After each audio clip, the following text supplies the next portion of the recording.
సమస్యలపై పరిష్కారం కోసం ఆటో డ్రైవర్లు పోరుబాట పట్టారు. ఇవాళ అసెంబ్లీని ముట్టడికి ఆటో కార్మికుల జేఏసీ పిలుపునిచ్చింది. ఎన్నికల ముందు ఆటో డ్రైవర్లకు ఇచ్చిన హామీలను, సమస్యలను వెంటనే పరిష్కరించాలని డిమాండ్ చేసింది. 2 ఏళ్లైనా ఇప్పటి వరకు నెరవేర్చలేదని మండిపడింది. అయితే 12,000 జీవన భృతి ఇస్తామని 2 ఏళ్లుగా సర్కారు కాలం గడుపుతోందని ఫైర్ అయ్యింది.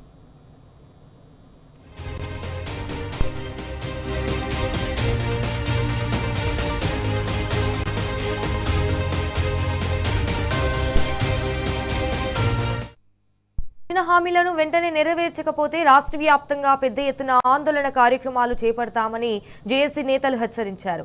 గత బీఆర్ఎస్ ప్రభుత్వం ఆటో డ్రైవర్లకు 5 లక్షల ప్రమాద బీమా కల్పించిందని గుర్తు చేసింది. అయితే కాంగ్రెస్ ప్రభుత్వం ఆ బీమాను 10 లక్షలు కల్పిస్తామని చెప్పి మోసం చేసిందని జేఏసీ కన్వీనర్ వెంకటేశం మండిపడ్డారు. ఆటో కార్మికులకు సంక్షేమ బోర్డును ఏర్పాటు చేస్తామని ఇచ్చిన హామీని తుంగలో తొక్కిందన్నారు.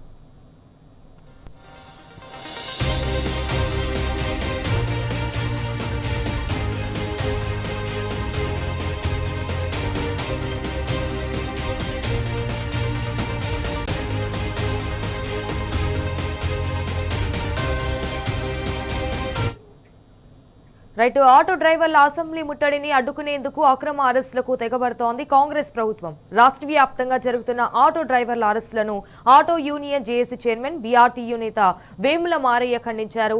ఎన్ని విధాలుగా నిర్బంధించినా అసెంబ్లీని ముట్టడిస్తామని ప్రభుత్వాన్ని హెచ్చరించారు.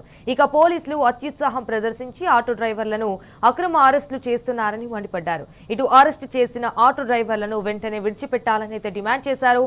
ఎన్నికల ముందు కాంగ్రెస్ ఇచ్చిన హామీలను నెరవేర్చాలని జేఏసీ పిలుపు మేరకు ఈ రోజు అసెంబ్లీ ముట్టడికి ఆటో డ్రైవర్లు పోరుబాట పట్టారు. మన తెలంగాణ రాష్ట్రంలో ఉన్నటువంటి ఆటో కార్మికులకు, ప్రత్యేకించి మన బీఆర్టీ యూనియన్ నాయకులకు నమస్తే, గుడ్ మార్నింగ్.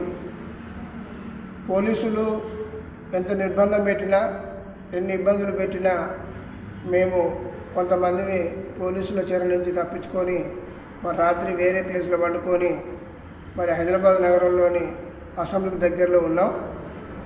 చాలామందిని ఈ కాంగ్రెస్ ప్రభుత్వం, రేవంత్ రెడ్డి ఆటో డ్రైవర్లకు ఉద్యమానికి భయపడి చలో అసెంబ్లీ విషయంలో పోలీస్ డిపార్ట్మెంటు అతి ఉత్సాహంతో మరి రాత్రి 11 గంటల నుంచి మొదలుపెట్టి అందరినీ అరెస్ట్ చేసి పోలీస్ స్టేషన్లో పెట్టింది.